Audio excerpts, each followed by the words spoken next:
ನಮಸ್ಕಾರ. ನೀವು ನೋಡ್ತಿದ್ದೀರಾ ಕಮ್ ಟು ರಿಯಾಲಿಟಿ ಕಾರ್ಯಕ್ರಮ. ಇವತ್ತಿನ ಎಪಿಸೋಡು ಮನುಷ್ಯ ಜೀವನದಲ್ಲಿ ಎಲ್ಲವನ್ನು ಕಳೆದುಕೊಂಡು ಅವಕಾಶಗಳಿಗಾಗಿ ಹಂಬಲಿಸುತ್ತಿದ್ದಾಗ ಸಿಕ್ಕ ಅವಕಾಶ ಯಾವುದೆಂದು ವಿಚಾರಿಸದೆ ಇಷ್ಟು ಕಷ್ಟಗಳನ್ನು ಕೊಟ್ಟ ದೇವರು ಕೊನೆಗೂ ಕೈ ಹಿಡಿದನೆಂದು ನಂಬಿದ ದೇವರಿಗೆ ಕೈ ಮುಗಿದು ಹೋಗುವ ಎಷ್ಟೋ ವ್ಯಕ್ತಿಗಳ ಹಾಗೆ ಕೈ ಮುಗಿದು ನೀಲಿ ಚಿತ್ರಕ್ಕೆ ಪಾದಾರ್ಪಣೆ ಮಾಡಿದ ನೀಲಿ ಚಿತ್ರದ ತಾರೆ ಮಿಯಾ ಖಲೀಫರವರ ಬಗ್ಗೆ. ನಿಮಗೊಂದು ಇಂಟ್ರೆಸ್ಟಿಂಗ್ ಸಂಗತಿ ಗೊತ್ತಾ? ಮಿಯಾ ಖಲೀಫರವರು ನೀಲಿ ಚಿತ್ರಗಳಲ್ಲಿ ನಟಿಸಿದ್ದು ಕೇವಲ 3 ತಿಂಗಳು. ಆದರೂ ಇವತ್ತಿಗೂ ನಮಗೆ ಮಿಯಾ ಖಲೀಫಾ ಅಂದರೆ ನೆನಪಾಗೋದು ನೀಲಿ ಚಿತ್ರದ ಬೆಡಗಿ ಎಂದೇ ಅಲ್ವಾ?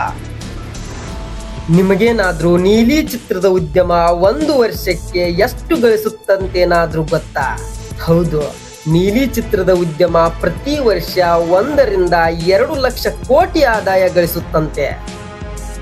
ಆದ್ರೆ ಹಣಕಾಸು ತೊಂದರೆ ಇರುವ ಮಿಯಾ ಖಲೀಫರವರ ಮೇಲೆ ಕಣ್ಣು ಹಾಕಿ ಅವರಿಗೆ ಕೊಟ್ಟಿದ್ದು ಮಾತ್ರ $12,000 ಅಂತೆ. ಅಂದ್ರೆ ಕೇವಲ 10 ಲಕ್ಷ ರೂಪಾಯಿ. ಹೌದು, ಮಿಯಾ ಖಲೀಫಾ ಹುಟ್ಟಿದ್ದು 1993ರಲ್ಲಿ ಲೆಬನಾನ್ ಅನ್ನೋ ದೇಶದ ಕ್ರಿಶ್ಚಿಯನ್ ಸಮಾಜದಲ್ಲಿ. ನಂತರ ಮುಸ್ಲಿಂ ಪ್ರಾಬಲ್ಯವಿರುವ ಲೆಬನಾನ್ ದೇಶದಲ್ಲಿ ತನಗೆ ಅಷ್ಟೇನು ಮಾನ್ಯತೆವಿಲ್ಲವೆಂದು ತಿಳಿದ ಮಿಯಾ ಖಲೀಫರವರು ಅಮೆರಿಕಾದತ್ತ ಪಯಣ. ನೋಡಲು ಅಷ್ಟೇನು ಚೆನ್ನಾಗಿಲ್ಲದ್ದರಿಂದ ಅಮೆರಿಕಾದಲ್ಲಿಯೂ ಕೂಡ ಯಾರೂ ಇಷ್ಟಪಡದ ಹುಡುಗಿಯಾಗಿದ್ರು ಮಿಯಾ ಖಲೀಫಾ.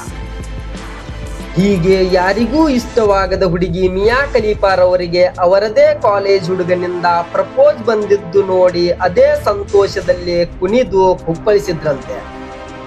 ಹೀಗೆ ಪ್ರೀತಿಯಲ್ಲಿ ತೇಲಾಡುತ್ತಾ ಇತಿಹಾಸದಲ್ಲಿ ತನ್ನ ಪದವಿ ಮುಗಿಸಿದ ಮಿಯಾ ಖಲೀಫರವರು 2011ರಲ್ಲಿ ತಂದೆ ತಾಯಿಗೆ ಇಷ್ಟವಿಲ್ಲದಿದ್ದರೂ ಪ್ರೀತಿಸಿದ ಹುಡುಗನನ್ನೇ ಮದುವೆಯಾದರು.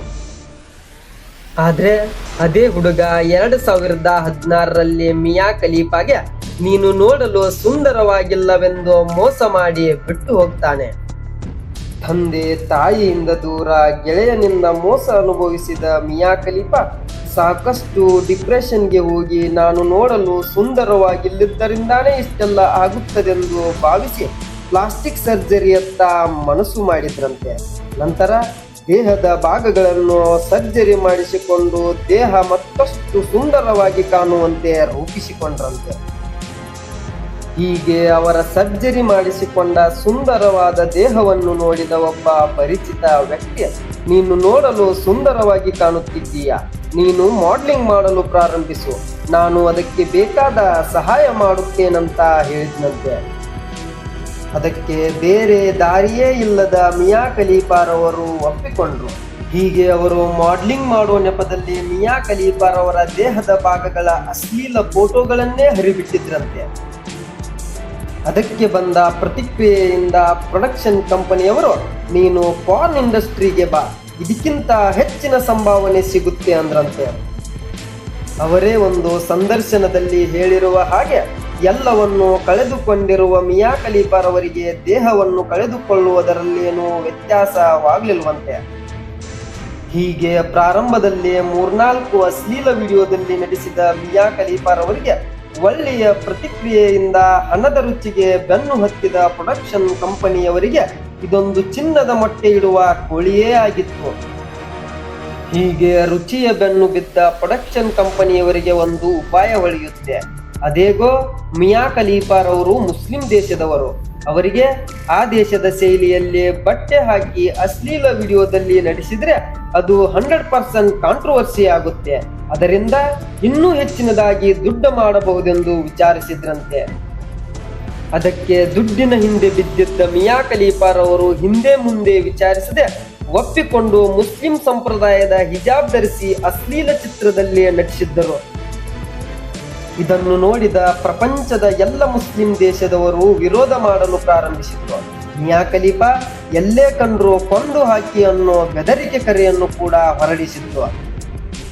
ಪ್ರೊಡಕ್ಷನ್ ಕಂಪನಿಯವರು ಅಂದುಕೊಂಡಂತೆ ಅದು ಕಾಂಟ್ರವರ್ಸಿ ಕೂಡ ಆಯಿತು, ಸಾಕಷ್ಟು ವೀಕ್ಷಣೆ ಕೂಡ ಪಡೆಯಿತು. ಅದಕ್ಕೆ ಮಿಯಾ ಖಲೀಫರವರು ರಾತೋರಾತ್ರಿ ನೀಲಿ ಚಿತ್ರದ ಸ್ಟಾರ್ ನಟಿಯಾಗಿ ಬೆಳೆದರು.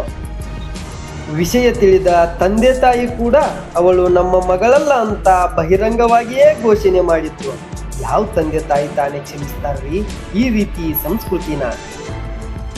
ಹೀಗೆ ಇಡೀ ವಿಶ್ವವೇ ಅವರ ವಿರುದ್ಧ ನಿಂತಿದ್ದರ ಪರಿಣಾಮವಾಗಿ ಮಿಯಾ ಖಲೀಫಾಗೆ ತಾನು ಹೋಗುತ್ತಿರುವ ದಾರಿ ಒಳ್ಳೆಯದಲ್ಲವೆಂದು ಭಾಸವಾಯ್ತಂತೆ. 3 ತಿಂಗಳ ಕಾಲ ನೀಲಿ ಚಿತ್ರದಲ್ಲಿ ನಟಿಸಿದ್ದ ಮಿಯಾ ಖಲೀಫಾ ತನ್ನ ಸಂಭಾವನೆ ಲೆಕ್ಕ ಹಾಕಿದಾಗ ಸಿಕ್ಕಿದ್ದು ಬರೀ 10 ಲಕ್ಷ ರೂಪಾಯಿ ಮಾತ್ರ. ಆದ್ರೆ ಇವರಿಂದ ನೀಲಿ ಚಿತ್ರದ ಕಂಪನಿಗಳು ಸಾಕಷ್ಟು ಲಕ್ಷ ಕೋಟಿ ಹಣ ಮಾಡಿದ್ವಂತೆ. ಹೀಗೆ ನೀಲಿ ಚಿತ್ರದ ಉದ್ಯಮದ ಕರಾಳ ಸತ್ಯವನ್ನು ಅರ್ಥ ಮಾಡಿಕೊಂಡ ಮಿಯಾ ಖಲೀಫಾರವರು ನೀಲಿ ಚಿತ್ರದ ಉದ್ಯಮಕ್ಕೆ 2016ರಲ್ಲೇ ಗುಡ್ ಬೈ ಹೇಳಿ ಸದ್ಯ ಸ್ಪೋರ್ಟ್ಸ್ ಪ್ರೆಸೆಂಟೇಟರ್ ಆಗಿ ಮತ್ತೆ ಮಾಡಲಿಂಗ್ ಮಾಡ್ತಾ ಹೋದಮಾನವನ್ನು ಸಂಪಾದಿಸಲು ಕಾಯುತ್ತಿದ್ದಾರೆ. ಆದರೆ ಅವರಿಗೇನು ಗೊತ್ತು, ಅಡಿಗೆಗೆ ಹೋದಮಾನ ಆನೆ ಕೊಟ್ಟರೂ ಬರೋದಿಲ್ಲವೆಂದು. ಇರ್ಲಿ, ಎಲ್ಲ ಸಂಬಂಧವನ್ನು ಕಳೆದುಕೊಂಡು ಮತ್ತೆ ಸಂಪಾದಿಸಬೇಕೆಂದು ಹೋರಾಟ ಮಾಡುತ್ತಿರುವ ಮಿಯಾ ಖಲೀಫಾರವರಿಗೆ ಒಳ್ಳೆಯದಾಗ್ಲಿ ಅಂತ ಹೇಳ್ತಾ ವಿಡಿಯೋನ ಮುಗಿಸ್ತೀನಿ. ಧನ್ಯವಾದ. ಮುಂದೆ ಯಾವ ರೀತಿ ವಿಡಿಯೋಗಳು ಬೇಕಂತ ಕಮೆಂಟ್ ಹಾಕಿ. ಮತ್ತೆ ಭೇಟಿಯಾಗೋಣ. ನಮಸ್ಕಾರ.